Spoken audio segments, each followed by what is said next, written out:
The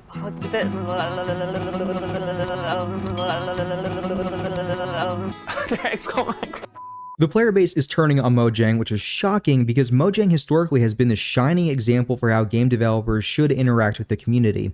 They release snapshots and iterate based off of player feedback, they have a Jira board where you can submit bug tickets, and the developers regularly interact with people on Twitter. Their spokespeople are so likable and positive and uncontroversial.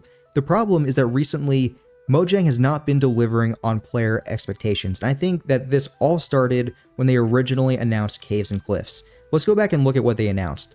Lush caves, new types of plants, improved cave generation, dripstone caves, skulk, the warden, crystals and amethyst geodes, telescopes, copper, lightning rods bundles, the archaeology system, axolotls, amongst other things, and holy moly, in retrospect, yeah, no wonder they had to split up this update. There were so many things in it. And they split it up into part 1 and 2, and to be honest, part 3 since they had to delay the Warden and the Deep Dark again. Which takes us to the Wild update, where they recently announced that fireflies were no longer going to be included. Originally, they were supposed to be a food source for the frogs, but Mojang realized, hey, some fireflies are poisonous to frogs, so let's just give them a safer food source like molten lava. I mean, it doesn't really make any sense, to be completely honest. I think a lot of players are feeling this. And realism in Minecraft is just a whole nother subject. For example, you can get bit by a spider and somehow you can just drink a glass of milk and then the poison goes away. It doesn't work like that in real life. If I get bit by a black widow, I'm not rushing over to my refrigerator to see if I have a carton of milk. I'm calling my mom because I'm gonna die. But anyway, reading through the comments, people seem pretty upset about fireflies being removed. Everyone's saying that it would be great from an ambient standpoint, and I agree with that. I don't think they need to be a food source. Maybe you could capture them in a bottle, and you could have that be another light source. I think that would be cool. But what really got me was the birch forest comment in this video. As with the birch forest, that is a little bit different. At Minecraft Live, we did show some concept art with birch forest improvements. However, concept art is not a commitment, and this time around, birch forest improvement is not something that we have continued working with. I think just because people are so bent out of shape over the fireflies that you don't really see a whole lot of comments talking about the birch forest, but I think it is indicative of a major communication problem at Mojang. It's one thing if a Mojang employee wants to tweet out an amazing concept art that they want to share with the community, but thinking about the context that this concept art was shown in, it was during Minecraft Live where they were talking about the next update. So let's put that aside for one sec. I found this one post on Reddit that had a lot of really good discussion under it. The post title is called, "What the heck happened with Mojang after the Nether update?" And one comment really stood out. "I don't understand why everyone went so crazy over the birch forest. Now Mojang is never going to be able to put up concept art in a Minecraft Live again because all the 10-year-olds expected in the next update. They literally said this was their vision or something, that all the biomes would become more diverse. They never said this is what we were going to do in the wild update." And a lot of people agreed with this take. I personally disagree. Frankly, that just wasn't my impression coming away from this, and to be completely intellectually honest, let's go back and watch bits and pieces of Minecraft Live 2021. Now it's the big moment. Let's talk to Agnes about the next update. So one can be forgiven in thinking that this video is about the next update, and for the most part, it is.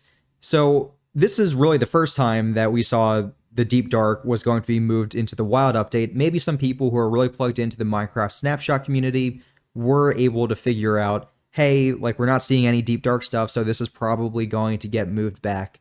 Now, I'm not really that plugged into that. I kind of like to be a little bit surprised. And I mean, this was a big surprise for me. It was the first time that I, and I'm sure many other people, found out that the Deep Dark was going to get pushed back into the Wild update. And all right, that's all fine and good.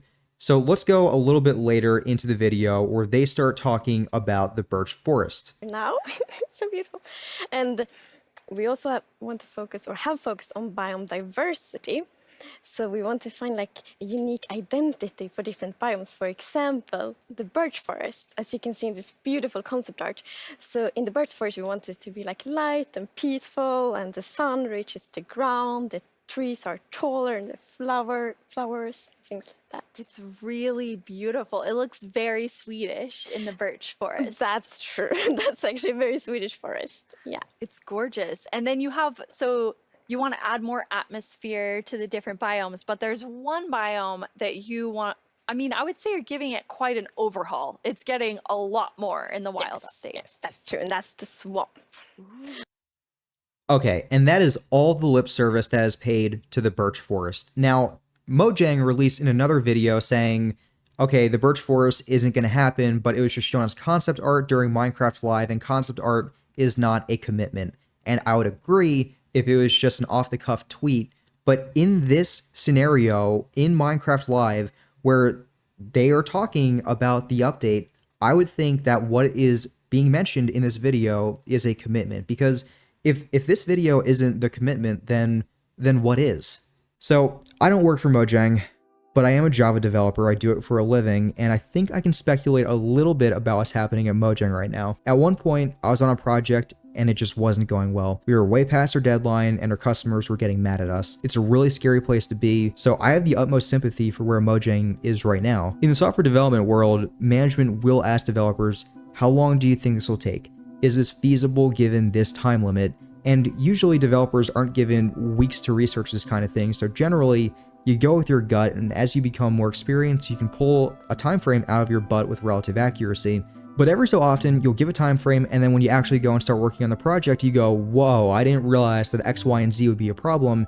This is going to take way longer than I initially thought. But by the time you realize this, the expectations have already been set. Again, I'm not familiar with any of the inner workings at Mojang. This is just speculation based off of my industry experience. I'm pretty sure that's what's happening here, especially since you have the Minecraft Java team tech lead at Mojang snapping at the player base on Twitter. He apologized immediately for sounding harsh, and reading through the rest of his Twitter feed, it seems very uncharacteristic of him. He seems like he's a very nice guy who loves Minecraft and the community, but I think he would speak to the headspace that he's in right now, and maybe even the team at Mojang in general being in a tough situation. But you can end up in this place where there's so much pressure to say what people want to hear and just to keep accepting new feature requests because you know that that's what people want.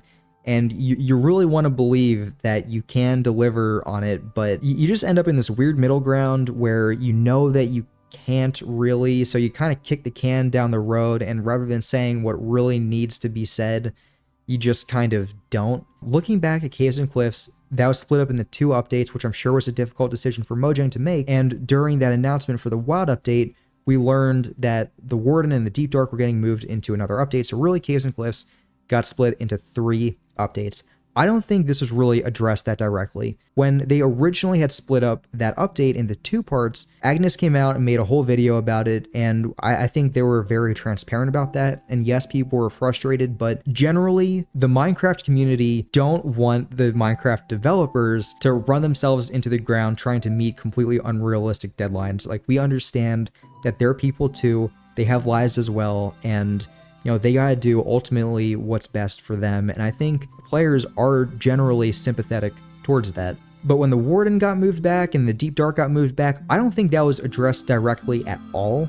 I mean, it was just kind of put out there during the Wild update announcement video, and players were like, oh, I guess this is happening. And yeah, now fireflies being removed from the Wild update and the birch forest not being updated, I think players are noticing a pattern.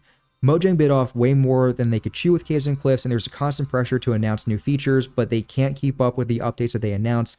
It's a cycle that is eroding the trust of the player base. The good news is I think the situation is totally salvageable. You think back to the last well-received Minecraft update, and it would be 1.16. They put our expectations pretty high, but they delivered every single thing that they had set out to do as far as I'm aware. They must have felt like they were on top of the world. And yeah, the updates recently have been falling short of player expectations, but you look at Minecraft as a product today versus in the 1.16 days, and what we have today is so much better than what we had back then. The world generation is incredible, the caves are fresh and unique, and we have these huge caverns and all these different blocks and these new game mechanics that we get to play with, and Minecraft as a product is just so much better now. But I think they need to make crystal clear communication a very high priority, especially during Minecraft Live, meaning don't show concept art of a biome that you're not even going to touch.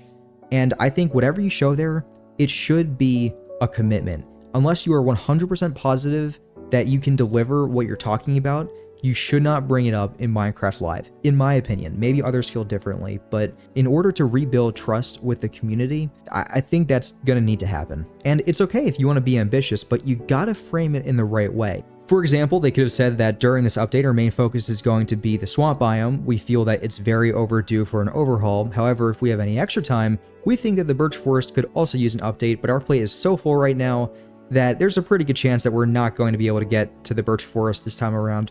But we'll keep it in mind as a stretch goal that most likely we're not going to even touch. I think if they had framed it like that, it would have tempered player expectations appropriately. Now, going back to the Reddit post, the main question was, what happened after the 1.16 Nether update? And I think the better question to ask is what happened before that update. We got the Buzzy Bees update, a very small update that Mojang just added bees to the game, and it gave Mojang a chance to address technical debt. And I'm sure that they used some of that extra time to start working on the Nether update as well before it was even announced. And I say this because they had something resembling the final Nether overhaul at the announcement event. And maybe they could use another Buzzy Bee size update, but rather than addressing technical debt, they could have the focus be on getting ahead in the development cycle. They're in the cycle right now where they're constantly playing catch up, and the developers, they're just not able to keep up with what's being announced. So maybe announce something small, give them a chance to catch up. And for example, maybe it could be the ambience update where they go back and maybe they do add fireflies that you could catch and put in the bottles, and you don't have to worry about frogs eating them because those fireflies that are put into the game are not a food source. And maybe they could toss in a couple new particles and maybe even some ambient noises. I think that would be easily achievable, so Mojang would have no problem delivering exactly what players expect. What do you guys think about this whole situation? Did you expect that the birch forest would be canceled? How do you think Mojang has been faring lately? Do you think as highly of Mojang now as you did back in the 1.16 days? Let me know down in the comments below. And I realize this style of content is very different from what I normally post on this channel. From time to time, I will branch out. So if you watch till the end, thank you very much. Leave a like on the video, and if you're new around here, subscribe. Any interaction you give my channel is going to be a big help. Thank you for watching, and I'll see you in the next one. He's a magical blacksmith from lands unknown. He's your favorite data packet ice cream cone. You might ask yourself, who is he? It's Whimzee!